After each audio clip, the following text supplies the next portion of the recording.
our community, the LGBT, has been taken over by wingnuts. They lost custody of their autistic son. All these trans kids are autistic. The state or the government can take away. That's communism, by the way. The teacher knows better or the government knows better. I feel like rainbows are just becoming creepy to me now. You know when they are creepy. Yeah. And I'm okay if they call me she. I actually am. It doesn't hurt me in any way, shape, or form. Why are all these gay men becoming non-binary? Is it like homophobia towards themselves? I would say most of the time I'm like, I love he, I'm good with they, and she's very ishy. I'm so glad that I look transgender and not like a joyless cis hag. Is there an alternate reality in which you tried something else and you'd be just as happy now having not transitioned? Buck Angel, it is the one and only Angel. I think you like to say, I caught another one, right? Totally. Because I do catch them. And I think, first off, I want to say thanks for having me. And secondly, I want to say you catch them too, my friend. You're doing such great work. It's like Pokemon. Totally. Well, yeah, I really appreciate you being on, and also just for your support. You know, you've just randomly retweeted some of my videos without me asking. So that means a lot to me. Thank you. Well, I mean, I do it because you're doing the work, friend. And without us coming together as, I don't even know if I want to use the word community. It's so trashed. But as us coming together, I think as friends and as allies and as I think people who are in alignment with what we want to see out there, we have to support each other, if that makes sense. And I'm not in competition with anybody. I want to create a space for, and you know, abundance tends to be my favorite word. So there's so much for all of us. We don't have to be like, my channel needs to be bigger than yours, because that just creates a weird schism. So anyway, I appreciate your work, and it's why I do put it out there. Yeah, likewise, for sure. I really love how you can find middle ground with some people you really disagree with. I don't see as many people having guests on their channel that may hold very different views to you, right? Yeah. And yeah, it's a weird space to be in, because as soon as you start talking about it, you start being held accountable by the gender critical femmes, or, you know, because I identify as that kind of, I identify as gender critical, but I'm still more moderate when it comes to trans people that are based like you, Blair White, and these people, right? Yeah. I don't think some of the gender critical feminists understand that when you're gay and these are the circles you move in, it's very hard to just be anti everything, because then you don't have as many people to actually socialize with and stuff. So it's better to try and rein people in a bit, finding middle ground, in my opinion.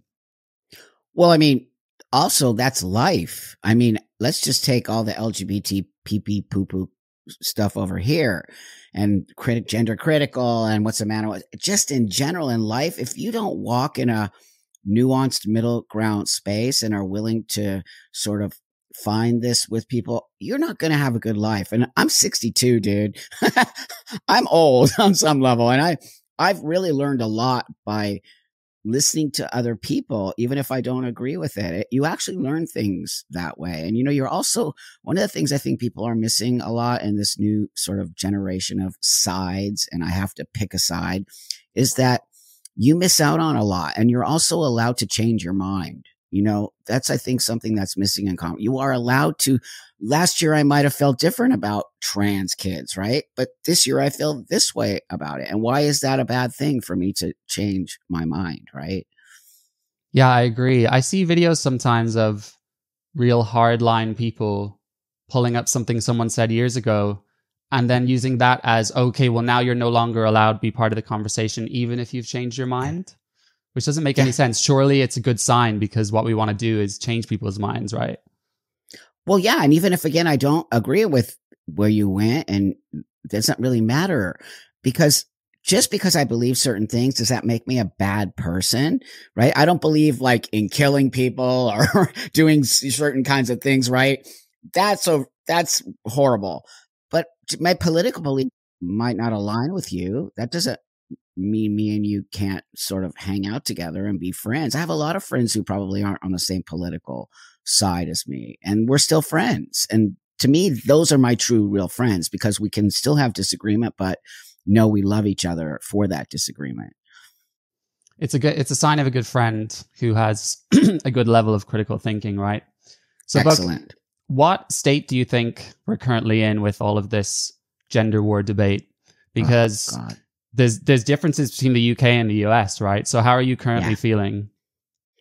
Well, I feel disgusted. I'll be honest with you. I mean, as a elder transsexual and somebody who transitioned a long time ago, it doesn't make me the end all be all. And people always say, I don't represent anything except me. And on some level, sanity, I think, but also 32 years of trans experience has to mean something, whether you want to believe it or not. I lived in this space for 32 years. I've navigated the world.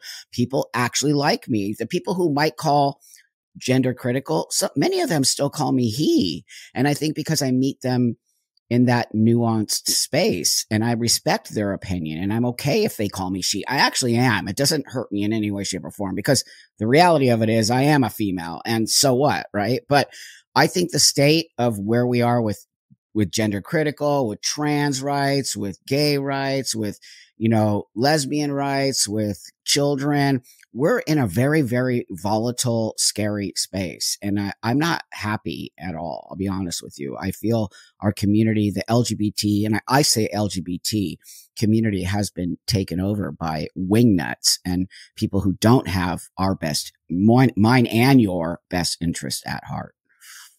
Yeah, I totally agree. And we've made lots of progress here in the UK with, the CAS report and banning puberty blockers. But it looks like, unfortunately, your side, you're in California, right? I'm in Los Angeles, California, LA. Oh God, dude. It's really, I mean, you know what's going on here. We're a sanctuary state, which means somebody who wants to transition their child and they can't do it in wherever can come to this state here, take away their child from the other parent, and just be completely blocked from the other parent taking the child, from any decisions from the other. I don't understand that in any way, shape, or form, my friend. That's not helping anybody. Yeah. And I talked about it in my previous episode, which hasn't come out yet, but it will, about a case in the US where I know there's been a few of these at least, but this was just recently, maybe last week, the article was posted, and they lost custody of their autistic son. Did you see that? I know. Actually, are you kidding? And what's with all this autism? All these trans kids are autistic, my friend. This is not right. It isn't right. And also for the state to take away a child is a slippery slope. They think they're doing the right thing. What's next? What is the next thing the state or the government can take away? That's communism, by the way. That's nothing more than communism. And I think it's being shielded in this way of trans rights and being shielded in this way of helping children. And it is pure 100% communism that I see happening. It's scary. Yeah, that idea of your children are property of the state rather than just the parents, right? And I'm a parent. I'm an actual parent, right? So I would gnaw your arms and legs off if you came after my child because I didn't transition them. Because I'll tell you what, as a transsexual, I would not transition my child. This is not a road for a child. Number one. Number two, this is the last resort. This is they're putting the cart before the horse. Is it the cart before the horse, right? They're taking the thing that should always be the last thing. Instead, they're making it the first thing. That's how I can tell you right now what they're doing is sick, because it should be mental health care. It should be trying to talk the kid or get the kid out of whatever's going on there, right? And then if they need to transition, we're always here. The medicine is always here. You can always transition. But I'm trying to figure out, why are they in such a hurry to do something that is so drastic to a child? It has my mind boggled, because I would never do that to my child, ever. Yeah. And our last government had this guidance in place, which was about to pass through, on teachers having to tell parents if their child announces they're the opposite gender or another one of the many genders, but this government has scrapped it. So I'm not sure how that's going to go. But I also saw a notorious LGBT teacher TikToker. You would definitely recognize the person, but speaking on this in California as well, that they've also passed something where they don't have to inform the parents. Is that right? That's right. Yep, here in California, right, in the LA Unified School District, where my son goes to school, if the child says to the teacher, "I'm non-binary" or "I'm trans," but my parents won't understand, they literally like, "Shh, we don't need to tell your parents." Do you realize, people, how dangerous? Another slippery slope. When you create that secret between a teacher and a child, right? Especially a child, my kid is 12.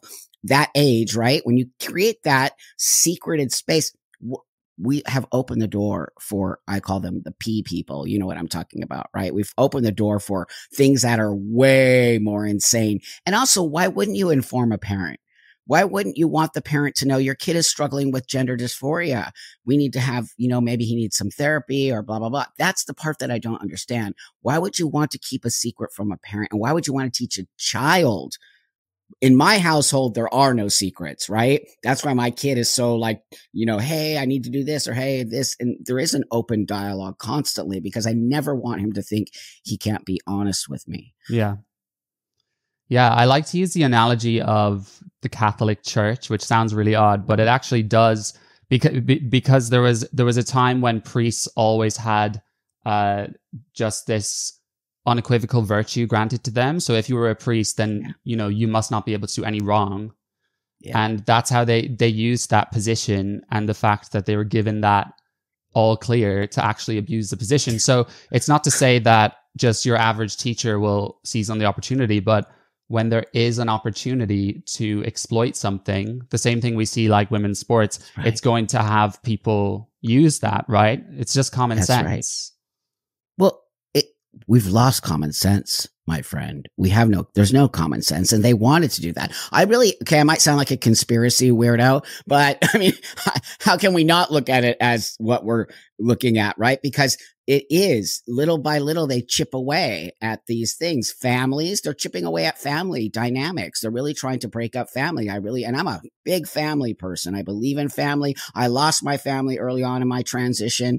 I really had to regain the trust of my family, all really because of me. But that being said, it's the best thing that ever happened, was regaining that trust from my mother and my father. And now I have a beautiful relationship as having my own family and an extended family. And on some level, I think of you as family. And family is a place to be that we can all trust each other. That's what family is. And so when you start breaking up family, you're breaking up trust, which then breaks up this whole thing, especially in a child. It breaks up the child's own idea of how they can trust their own selves. And when people can't trust themselves, right, you are easily manipulated, so easily. So I know it sounds all conspiracy, but I really believe they're trying to do this to kids so they don't trust themselves and their own intuition, and that the teacher knows better or the government knows better. Yeah. So yeah. There's some kind of more specific questions I'd love to dig into, because I get a lot of arguments put towards me, from the other side, and certainly from the trans activist side. Sure. So they might seem a little bit random, but I guess we can just go into some. So with the CAS report and WPATH, a lot of people that have reviewed these materials and looked at all the, the scientific literature on transition, they've concluded that there isn't actually scientific evidence for even adult transition in terms of scientific studies, right? Right. So they posit this argument that for people who have done it and are thriving, which I would imagine you would fit into that category, it's sort of a survivorship fallacy in that it's a possible placebo, or it doesn't necessarily mean that it's going to be effective in general. So I'm kind of wondering what your thoughts are on that. Well, again, here comes my nuanced way of thinking, right? Transitioning isn't for everybody and it doesn't help everybody. I do believe it's a case to case basis. And that's why you can't put this blanket statement over trans rights or human rights. Trans kids are trans. You know what I mean? You cannot do that because this was a journey of my own space. Okay. And I can't, whoever else is going to transition like me is not going to have the same journey. Why I did it, when I did it, how I did it, what I choose to do it. So on some level, I can understand what they're saying. And so remember how many years of transition time I have, 32 years. And with that, it hasn't been easy. And I wouldn't really say that everyone should take this space just because I did it. And again, what I said earlier, it should be the last resort to go through this. So I think what they're trying to say is that we need to slow down and that children should never be doing this, which I 100% agree with that. And that it should be after years and years of trying to figure yourself out. And once you get into that space as an adult, if you feel that this is something that's going to help you, then let's figure out how we can make that happen for you. So I would say that I do agree on some of it because I don't think trans should be a thing. I just don't. It never was a thing and it never should be a thing. It's a mental disorder. And you see how they keep trying to take that mental part out of it? Like it's not a mental illness or a mental disorder. You just know that's not true. I have an actual mental disorder. And when they say that, it hurts my feelings. I'll be honest with you, because I have accepted my mental disorder and it doesn't make me a bad person and it doesn't make me any less worthy of things I have in the world. But what it has done for me is it made me know, oh, this is why I think this way, which actually isn't normal. This isn't normal. And I don't want to normalize it, if that makes sense.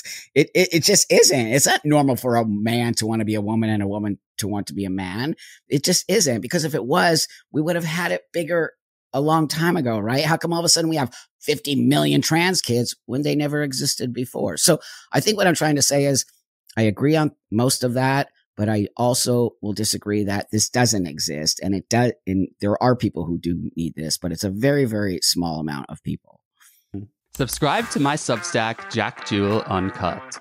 This is where you will get my full, uncut, untamed, and unashamed takes too controversial for YouTube, including early access to all videos, a private members chat where you can talk to me, and bonus footage seen nowhere else, including this episode. Carol from LGB Alliance said that you played a role in promoting transition of LGBT people, in particular lesbians. Do you believe this is true? What are your ideas on gender dysphoria, where it comes from, due to experiential things you had, or is it more of a biological phenomenon? Well, link on screen and in the description. I think there is scientific evidence that sexuality in men, at least, is not changeable. But then there doesn't seem to be scientific evidence that gender dysphoria can't go away as well by other means. So I'm kind of wondering, another thing people say is, you're happy, right? But is there an alternate reality in which you were given some other kind of therapy, or you tried something else and you'd be just as happy now having not transitioned? Well, I mean, it's a great question, but let's just talk about my age again, okay? Because this matters in this conversation. For 30 years of my life, I tried to very much, I went to many therapists who all told me I was just a masculine female. That's what they told me. So I really tried to embrace my period. Believe me, I tried to embrace it. I was literally a man on my period. And so I would embrace all the female aspects of being a female. I really, really tried. It's why I tell you that when people say these things to me, I'm like, I did try. I actually made a raw effort to live as a female, until I went to a therapist who was a gay woman, by the way, 32 years ago. And she said to me, well, I see you as, because I said to her finally, I said, I feel like a man. And she said, and I don't even know what that means, to be honest with you. I have no idea what that means. It just came out of me because I wanted to be this person. I didn't want to look like a woman. I hated it. I wanted to look like a man. And so when she said, well, what does that mean, you feel like a man? She really pushed against me for 2 years until she realized I wasn't going to get out of the situation. So it wasn't just affirmation like it is today, right? Stamp I feel like a man. Okay, you're trans. It wasn't anything like that. So I can push back on these people who say that. And I can say I went through many types of therapy starting at 16 years old until the age of 30 when I decided I needed to change. Right. So yeah, I got all of that and I really did. It's why I keep saying to people, I didn't do this as a 12-year-old. I did it as a 30-year-old. Right. And I did it when I really needed to finally make that choice in my life. I've never looked back ever. I never thought I made the wrong decision. I never thought, wow, maybe I could still live as a female. None of that stuff ever enters my brain. And I will also say this. I think that I bring a respectability on some level to my transition. I'm not telling you in any way, shape, or form to accept this. Jack, if you didn't want to accept it, I'm totally cool with it. You know what? Because I don't need your validation. I do. I validate myself every day. Every day when I'm combing my beard and I'm going to the gym, I validate myself. And I think that's one of the missing sort of pieces within this new trans community. They all seek your validation. Yeah, for sure. And something you said, I sort of relate it to this thing of there's lots of different mental disorders, right? So if someone struggled with crippling anxiety their whole life, anxiety is treatable. Some people move beyond it. I would say I'm one of those people. It used to be kind of chronic, whereas now I'm very calm, very happy. And who knows, maybe I'll have a tough period again. But the reality is that some people have depression or something, and they get medication, they get therapy, and they still live with it quite cripplingly for their whole life. And I kind of see possibly gender dysphoria being similar. Yes, I believe exploratory therapy, not affirming straight away. And I guess the ideal scenario is you become comfortable in your sex and happy, right? Because then you don't have to medicalize. But that's right. But there are other mental disorders that some people never get over. So this concept of, it's a delusion, which is sort of true, but then also sometimes in life being delusional is a little bit helpful. Do you know what I mean by that? Well, I mean, I'll be the first to admit it is delusional for me to think I'm a man. It's why I don't think I'm a man. I don't think I'm a man. This is where I can blow holes in all these gender critical. I've never said I'm a man. I said I live as a man, right? Whatever that even means. When people ask me constantly on all kinds of interviews, well, Buck, what does it mean to be a man? I'm like, are you kidding? I have no idea. What I know is this. I look like a man. The world sees me as a man. It literally got rid of all of the anxiety and hatefulness of myself. Wouldn't that be what you want for me? Wouldn't you want me to be happy? If I'm not hurting anybody and I'm just walking the world and creating my own life and I'm very successful in my businesses, I'm successful in my life, isn't that what you would want for anybody? Even transition, whatever. That's only thing I want anybody to see here. I'm not pushing this on anybody.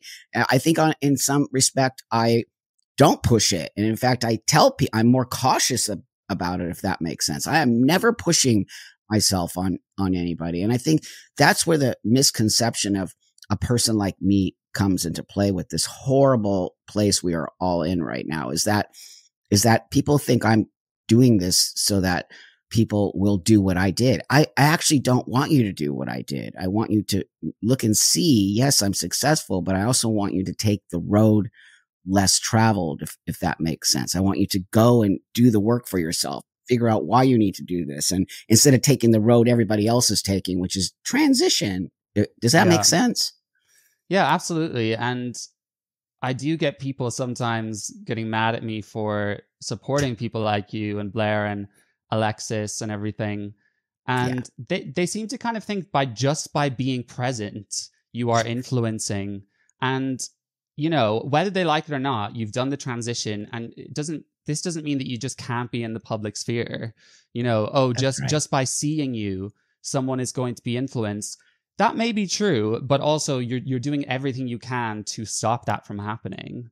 I think your voice is so helpful, especially for gay people, because it helps them. I mean, that's what helped me, is seeing trans people push back against it, because it helps when you're in that community, because then you realize, okay, people in the community think this way. And right. Yeah, it just, I'm not I don't really buy it when they claim that, you know, it's harmful anyway to be present because you're like something Helen Joyce said in my last podcast, and I absolutely love her. But I guess one thing we disagree on is she said that, you know, some public figures who are really happy in their transition and successful are potentially dangerous because they present this kind of ideal that's very difficult to achieve. And for males to pass, that's a lot more difficult than it is for some females, right? So I mean, look at you and your beard. You That's right. You can grow a better beard than me. I'm good with the mustache, but I can't grow facial hair on the side. So I think I need some tea, a little bit more tea. maybe I can borrow some. You know, I love Helen. I think Helen is hugely important in this conversation. And again, I don't take offense to what she says, because if I sat in her seat, I would probably kind of maybe see the same thing. But let's just use that particular analogy there, that example of, what about a gay person? What about you? What about a prominent gay man or prominent gay women or really prominent people who you don't agree with their lifestyle? Do you feel the same about them? Or is it only because trans now is this sort of toxic space, which it is, and they are indoctrinating children, they are doing that. Is it only because of that? But I don't see people saying that about prominent gay people being out there and doing things. So that's where I'm going to push back. And if people would just listen to me instead of just taking me at face value, I push back on this trans agenda and this it's an indoctrination. We never did this before in our community. And in fact, we sort of pushed people away from it. We made them go through years of therapy. We made them have, you know, huge amounts of time under their belt where you had to live, you know, I had to live as Buck without any of this for a year before I could even start to take the hormones, if that makes sense, because they want you to try it on. They don't even do that anymore. So people aren't listening to me. I don't want people to do this unless they actually 100% need to do it. And instead of just thinking that I'm sort of luring children with my van with no windows and candy, I'm so not doing that. I'm doing the actual opposite of that. And I also want people to see that I exist and that transsexual people exist on the same. I'm in such a weird space, Jack. You know that. I'm in such a weird space. It's horrible because, I'm like also saying I'm here, but at the same time, I'm like, stop. It's a very difficult space to be in. No, for sure. And so am I, but probably just slightly less weird than yours. But I think people like you are important because, you know, it offends me so much when people say gay, like someone like me has no skin in the game, because first of all, lots of gay kids are being trans. And second of all, I live in London. There's no space. There's no nightclub, event, bar, any of these things I can go to that is not queer. And having trans people call the shit out and say, you know, it's okay still to have more gay spaces, right? Where not everything is like this non-binary, you know, it's just I feel like gays being erased because now every gay guy starts, oh, maybe I'm non-binary. Like there's so many in London that I meet. And wow, you know, as we both know, it doesn't make a whole lot of sense. Well, let me ask this question before we move on. I want to know that because I'm very concerned with that, because the gay men helped me transition, by the way. It's why I'm very connected to the gay male community. They've been nothing but great to me. I will always support gay men, and what's happening to the gay male world is disgusting. And I do think they are transing gay kids 100%. And so I am 100% in support of gay men's spaces. I don't belong there unless you ask me. I've been asked a million times over, but I think because I blend in and I'm not being rude and disrespectful, right? I'm not begging you to date me or to have sex with me. I would never do that. But this new generation is really doing very nasty things to gay men. And I am not okay with that. So that being said, why are all these gay men becoming non-binary? Is it sort of becoming this new sort of self-hate? Do you think? Is it like like homophobia towards themselves? I just want to ask that question. No, I think it's less that. And it's more, there's this idea now in progressive circles that the more in touch with gender and the more you've unpacked all of these social conditions around your masculinity, the more you embrace that, the more progressive and profound you are. So I feel like a lot of the they, he's and the they, thems, they're trying to convey this idea that they have this, you know, understanding around gender and the human experience that sort of superseded heteronormative society. And, you know, because heteronormative society is oppressive, right, in this queer theory business. And I think a lot of them, rather than it being internalized homophobia, I think a lot of them still harbor a lot of bitterness and anger towards the world for potentially growing up and not being accepted. And then they sort of channel that towards the straight world. And they complain how this world is built for straight people. But in reality, like 97% of people are straight. Like that was, I don't think it's a good or a bad thing. It just is what it is. Right. That's right. And I like being different. I like stepping back and thinking, do I want a more traditional lifestyle like a lot of straight people have, or do I not? And just because I'm going against the grain, I don't feel oppressed by, you know, I feel so accepted living in this city. And I mean, now it's become even more of a commodity, but that's what I think. I think it's that. And I think it's attention, honestly. I think, and in men, I think the non-binary thing, there's a lot of narcissism. So I agree. And there's some in women, but I find in women, a lot of them seem more socially awkward and kind of, they lack a sense of self, and they're kind of trying, they're looking for something. They're looking for something to latch on to kind of feel like they have an identity. Whereas I think a lot of the gay men just want attention. Like, look at them. No, you know? I totally agree. They're always so mean too. The non-binary men are just nasty. They're authoritarian. Like I get on my TikTok, I'm sure you're the same. I get so much hate and pushback, and then I'm here saying, do you see what these guys are saying? They have scorn and hatred towards straight people. The way they talk about white people and straight white males. Oh, it's so sick. It's disgusting. You can't just brandish a whole. And then I just challenge their ideas, and people act like I hate them, right? Oh no, they don't like that. That's how you can tell it is very cult-like. I'm not saying it's a cult. It's very cult-like. You have to think like them, be like them. If you're not like them, they're like, that's how I won't play that game. That's ridiculous. 100%. In the whole scope of everything, Jack, even you as a gay man, I'm sure you had to deal with so much nonsense in your life. It's just ridiculous. I think you have to grow a thick skin, or else, you know, you have to learn to sort of not take everybody else's stuff on and know when to push back and when not to push back. And most of the time, just don't waste your time pushing back. Sometimes people need it. But I think the reason why I have so much love in this really horrible conversation is because I'm willing to have the conversation with you when most people are not willing to have it. Yeah, completely. And I'm in a privileged position of having a boyfriend and gay friends who are on my side and largely of the same opinions, even though we can disagree on some minor points. But what really keeps me going, I think my main motivation obviously is for trans people like yourself, but for gay people, particularly gay males, I get a lot of DMs from guys who don't have that support system. Instead, they have groups of friends that are totally captured by all the craziness. So it's a really lonely concept of, what do I do? Do I come public with my views and lose all my friends? Or do I continue feeling kind of miserable, like I'm not being truthful? And neither of those things are good things, right? And you know, I'm surprised even I've met guys in person from doing this. And I think what I've learned, if you're scared about speaking out, and I was, while I've lost some people, I've actually gained a lot of people too. And it's a better, I kind of know going into it, okay, we can talk about politics and nothing's going to change, right? That's, I guess really it comes down to, what do you want the quality of it's quality over quantity, right?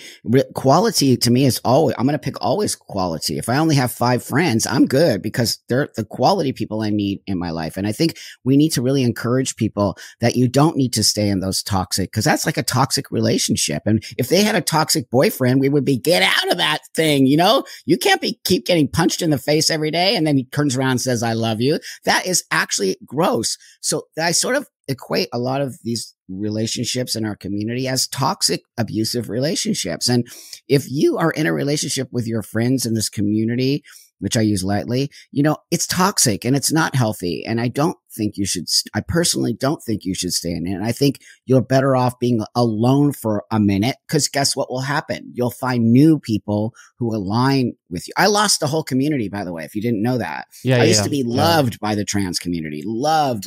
I was this person. And then when I started to say these things, it was scary, Jack. I was scared. I'm like, oh my God, this is so weird. They're literally coming after me.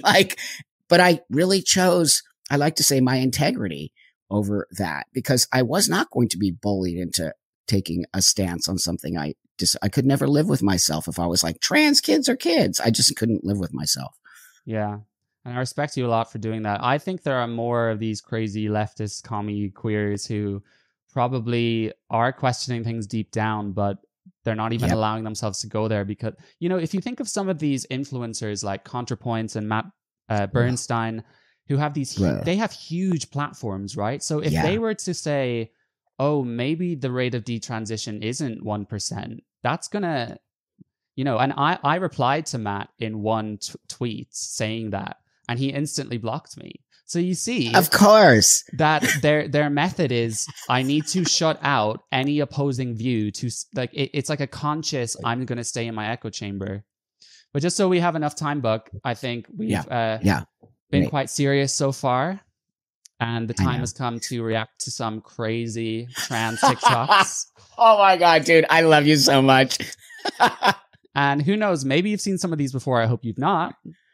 But let's see what you have to think. Does anybody else, when it comes to pronouns, really feel like I honestly, I don't know. It doesn't really compute.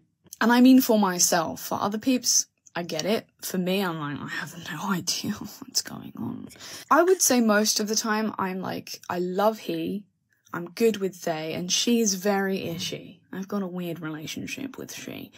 But, on the other hand, sometimes when I'm dressed like hyperfemme, and I've mentioned this in one of my previous videos, I kind of feel like a drag queen. I'm like, yes, like if you want to like she me when I'm like, that's fine. But like day to day, no thank you. I think it's really weird. It's hard to explain to people who haven't had this kind of like crisis with their gender, because they don't get it. Like there's no, like they just doesn't compute. I feel like it's literally like a different part of the brain being like, this is very complicated. And like, I need to talk to you guys about this because you get me. I love you. Wow. Is that person like so all over the place?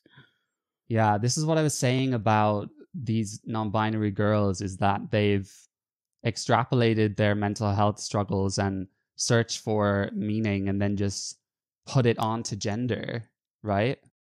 It's not gender. This person, I would, and I don't want to say that they have gender dysphoria or not, but if they really had gender dysphoria, like most of the transsexual people who do what I do have, they wouldn't be saying this, okay? They would be making an effort to look like a male, because it sounds to me like they don't even want to be female. They want you to see them as a he and also a they, whatever that is. And then you get pissed off because no one can see it, but it's her, and I'm going to call her own internal struggles that she's dealing with. And we're not helping these young people. It's actually sad to me because that person is so, the anxiety and there's something else going on there that they need attention. And that's the problem with these TikTok things, is they get this attention from the other people struggling with whatever's going on, instead of us giving them some space to talk about this with a therapist. And they're talking about it online to people and then getting feedback like, you're okay, or are they them? We're feeding into their narcissism and also their mental illness. 100%. I think the attention point is really good, because people will say the pronoun gal, why does she just never stop? But why would she? She does this thing and then she gets hundreds and thousands of followers. And I don't know if she earns money from it, but let's say she probably does. Yeah. Why the hell would you stop coming on camera saying today's pronouns are pencils or slugs? Like, today's pronoun of the day is humans. I mean, seems like a no-brainer to me if you have a whole dopamine hit from millions of, but it's an issue, right? It's a real problem, because she can't walk out into the real world and get that same level of gratification. Yeah. All right, let's go. Sad. Did you know that boys can be girls and girls can be boys? No. Yeah. Some girls grow up and they say, I don't feel like a girl, I feel like a boy. And some boys get a little older and they say, I don't feel like a boy, I feel like a girl. Yes. What do you think about that? I didn't know that. I don't apple sauce.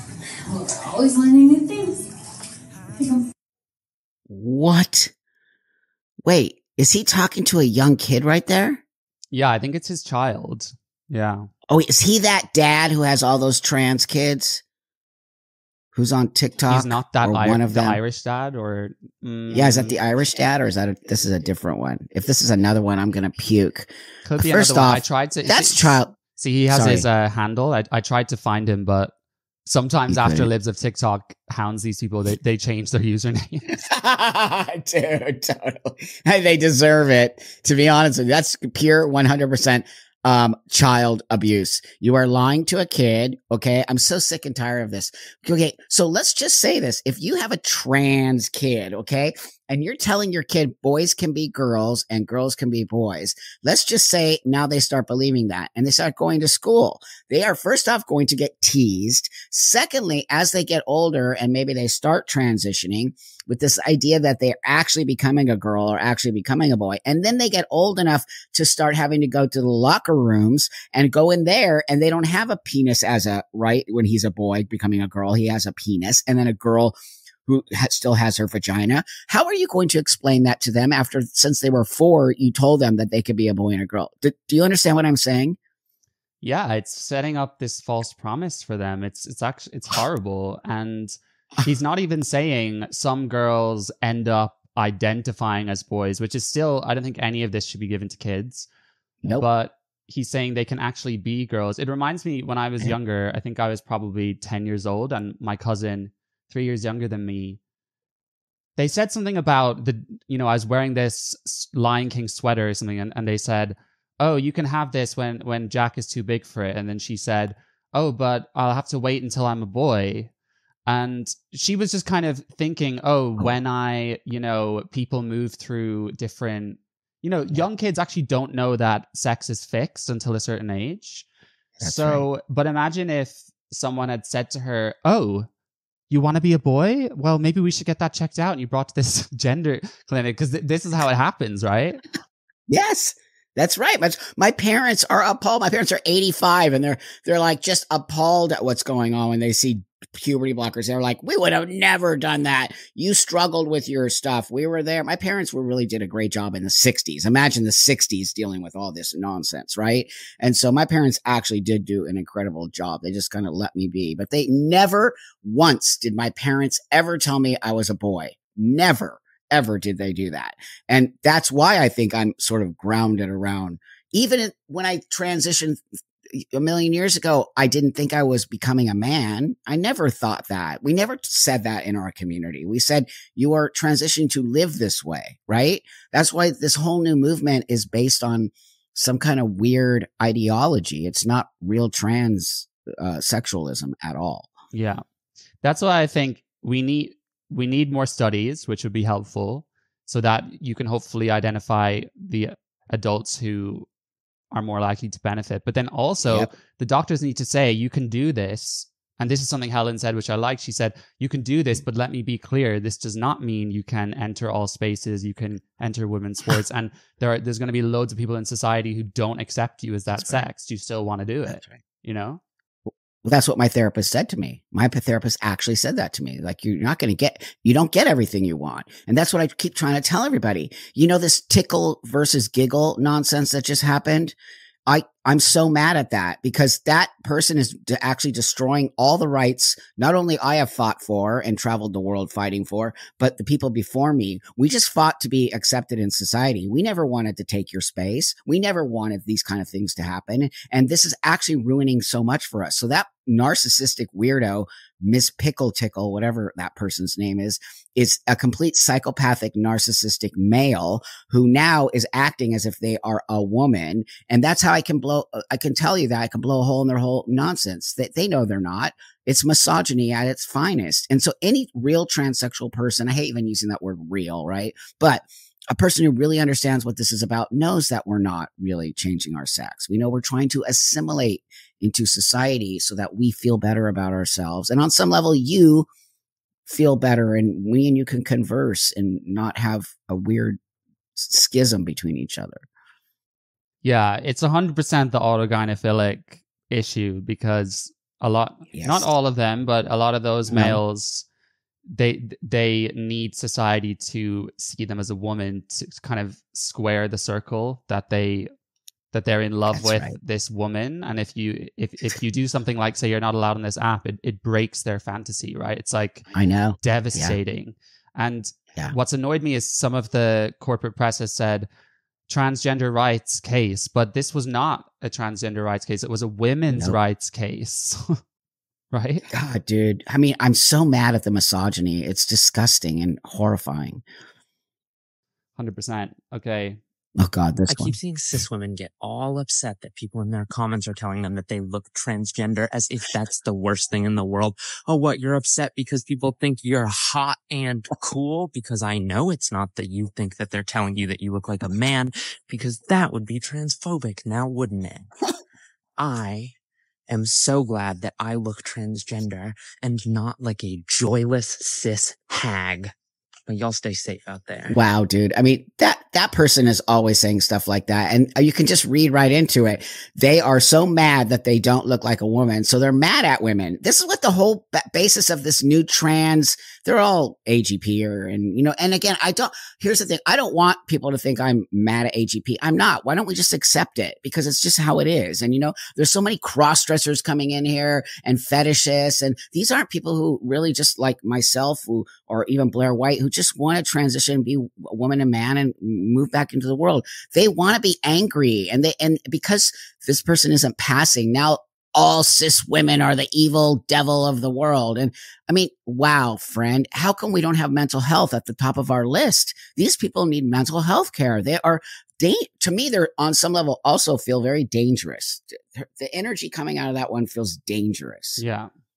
You can spot it from a mile off, this envy, desire. And let's face it, most of the AGPs are not naturally feminine. No.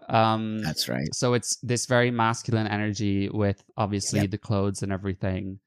And then to hate on, cis women. And he said at the start, stop acting like saying to a cis woman, you actually look trans as an insult. Right. But it kind of is, because you're telling a woman that you actually look like a man. Like that's what you're saying. That's right. It kind of is an insult. No, you're right. That's why they don't like it. My old tranny eyes here. I'm telling you, man, that is actually an insult. And because transsexual people have always wanted to pass. It's the goal. Now, let's be honest. That's why my experience is different than a transsexual woman's experience. It is not so difficult. I will always tell you, it is much easier for a woman to look like a man. I grow a beard. I go put some muscles on. I cut my boobs off. I'm pretty done, right? I don't even need to get the surgery down there. And I passed like this for a long time. But that being said, I make an effort. You got to give me some credit for at least trying to make the effort. So when I walk into a male space, I'm not creating a weird thing, right? I'm not creating this energy where if this person walked into the woman's gym locker room, people wouldn't be comfortable with it. And why can't women not be comfortable, Jack? I don't understand. Why can't women say, I'm not comfortable with this? Why? Well, again, I mean, I think the whole gender ideology stems from the autogynephiles because, again, they're so in love with it's like how you would love a spouse and then someone telling you, your spouse doesn't deserve to exist. Your spouse should be eliminated. So they need all the things in society to line up to prop up this idea of themselves that they're desperately in love with. So if you disallow them from a space, that's breaking that fantasy, like I said, and their sex drives are so powerful, like some men will do horrible things for their sex drives. So they're desperate to square that circle. And, I also I don't know if you do. I've spoken to people with AGP and like I've learned about it a lot. There's definitely some out there who are decent people and accept that they have it and don't want to infringe on women. And they seem to have been able to either integrate some femininity in their life or just keep it private or whatever, and they seem happy. So I don't think that having it automatically makes you a bad person. But let's face it, the guys who are acting out and beating women in sports and invading women's changing rooms in prisons, like they're all this type, right? Yep, they are. And I and it really, you said it all. I don't even need to say it. And also, I've been around age peers for a long time. This isn't new. They've been around forever. What is new is these cross-dressers, right, are coming. I'm telling you, there's a lot of these people are actual cross-dressers who now think they're trans, and and they're not even making an effort to look like females. They walk into the locker room with beards and their wieners hanging out, and then they expect everyone just to be like okay with it. And then everyone is okay with it. And I'm like, what world do we live in?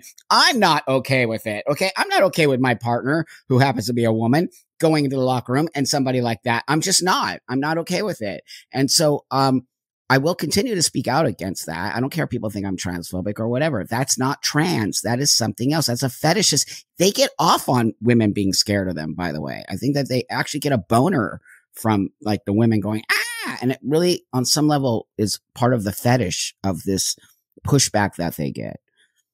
Yeah, I mean, you can just tell how male-brained they are, right? Everything about what they're doing is male-driven. It's the sexual drive. It's the dominance over women. It's the narcissism. It's the, you're not giving me what I want, so I'm going to scream and shout. And, it's like this, we gained equality between men and women, and then there's this portion of men saying, okay, well, we're not okay with that. So the only solution for that is to actually become women. Dude, it's so crazy. I'm telling you, we live in such a weird world. It's got to end soon. Really, it's got to end. We can't take much more. Who knows what the next thing will be after this? There's going to be oh god something else. I'm scared. I don't even want to think about. Dude, my brain's not going to go there. No way. Totally. I saw a lady on here who was recommending like anti-transgender children's books to people. So here's one I wrote instead. On a quiet street lined with trees, the sun began to rise and lit up all the houses that sat neatly side by side. Each one had its differences, unique in little ways, but every one was painted in a single shade of gray. Every house had bright white walls and the reddest red front door. They all had simple, sleek decor and light brown hardwood floors. And every yard had a gorgeous garden bathing in the sun. All were lush with blooming flowers, all except for one. You see, house number 43 looked different from the rest. Its roof was sagging, its lawn dried up, the garden's flowers dead. And since a little happy house is what most families want, number 43 became the house that no one bought. One day after school let out, a boy walked up the street. "Why is it you seem so sad?" he asked house 43. "Come on in, see for yourself," the little house replied. The boy ran up the front porch steps and made his way inside. It was nothing like he'd ever seen. A hallway painted pink, an orange bedroom, a yellow bathroom, a lime green kitchen sink. Every room was different, like a rainbow through and through, and every piece of furniture was made in different hues. "I know why you're sad," he said. "I know what it is. Your outside doesn't match up with the house you are within." After that, the little boy would come back every day to paint the house with color till he covered up the gray. The neighbors didn't like it and protested on the lawn, but the house knew being happy meant much more than what they thought. When the boy was nearly done, the neighbors yelled and booed. Ignoring them, he finished with a brush of royal blue. And just like that, the house's sagging roof began to rise. The neighbors all fell silent. They could not believe their eyes. The grass grew long and lush and green. The flowers sprouted up. Trees began to rise out of the ground with rainbow trunks. The little house was filled with light. The birds were singing songs, and the people in the street began to see that they'd been wrong. The neighborhood began to fill with folks from all around, who came to see the most unique and scenic house in town. And for the first time ever, the house stood tall with pride. It then said to the little boy, standing by its side, "You've given me my color, all my gardens and my trees, but the greatest gift of all is that I finally feel like me." Read that to your kids! No, I'm not reading that to my kids because first off, you are actually indoctrinating kids with that nonsense. You see what he started with? He started with these are anti-trans books. What are the anti-trans books, Jack? Do you know what they are? I mean, I've read lots of gender There critical isn't. books, but I don't see them as There is none. anti-trans. Yeah. There are none. What they are books talking about biology, that a girl is a girl and a boy is a boy. That's not anti-trans. That's actually stating factual information. So if a kid feels that he isn't a girl or a boy, that's okay. Like, let's work with that.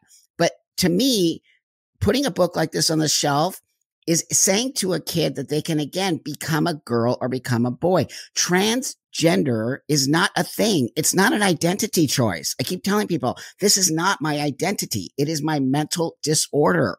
So these kids are making do you see the difference here? I don't live as a trans person. I live as a male. That's what a transsexual person is. I wanted to look and be a male.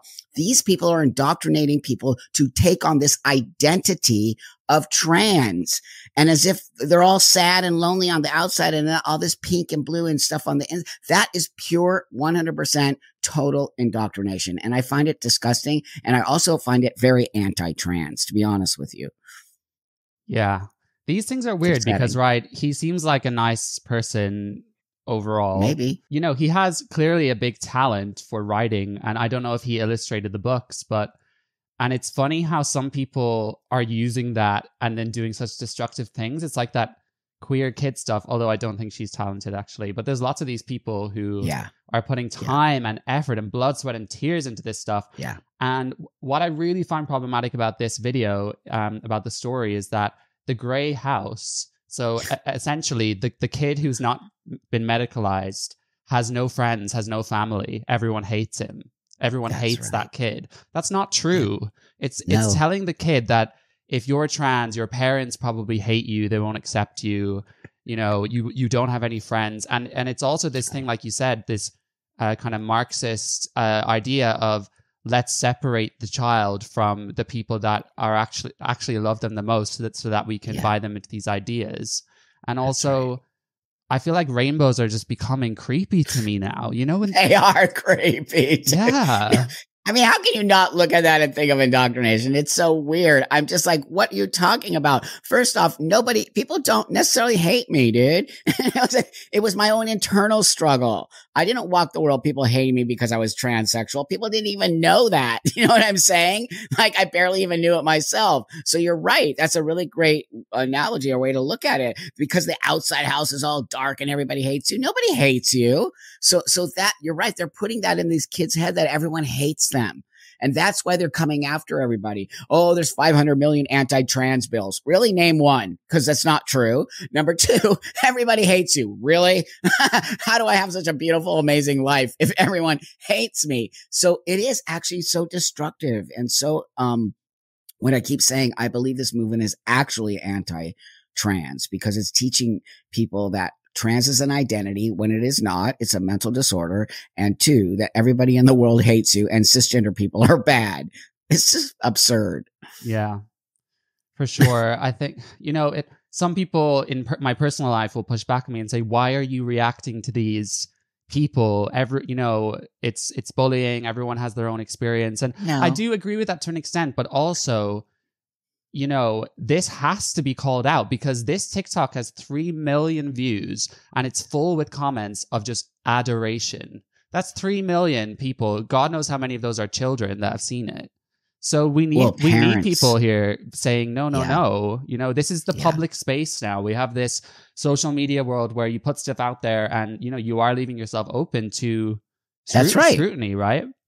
Yeah, don't let people tell you that, because look, number one, if they're allowed to say that to us, then we are literally allowed to turn around and do it to them. And that, I don't like this us versus them thing, but when you put your content on the internet, it is wide open for everyone. So yeah, we're not going to leave them alone. Tell your friends we're not going to leave them alone, because they're actually hurting the LGBT community. They are not helping by doing this stuff. And I'm going to leave you with this, friend. There is no such thing as trans kids. These are kids dealing with all kinds of stuff going on, and they could have dysphoria.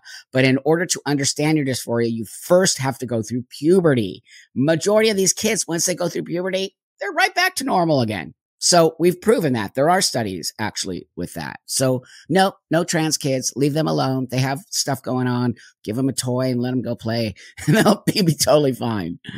100%. Couldn't agree more. Well, that was a blast, Buck. I am once again very honored to speak to you. It's crazy just before I even started this, watching you guys, and now I'm here talking to some of you. So I really appreciate it. And obviously we'll continue to stay in touch, and with the Twitter wars and everything. So thank you. With everything.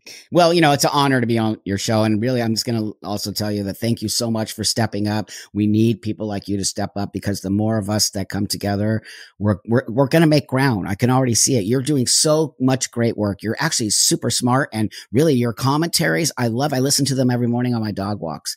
I love them. Oh my God. You're way. Great. Do you? No, you're serious. You're a great commentator. You are so smart and good, and you're saying that's why people push back on you. Know that the pushback means you're doing good work. So yeah, I mean, I love it when they say to me word salad. I'm like, excuse me, did you hear?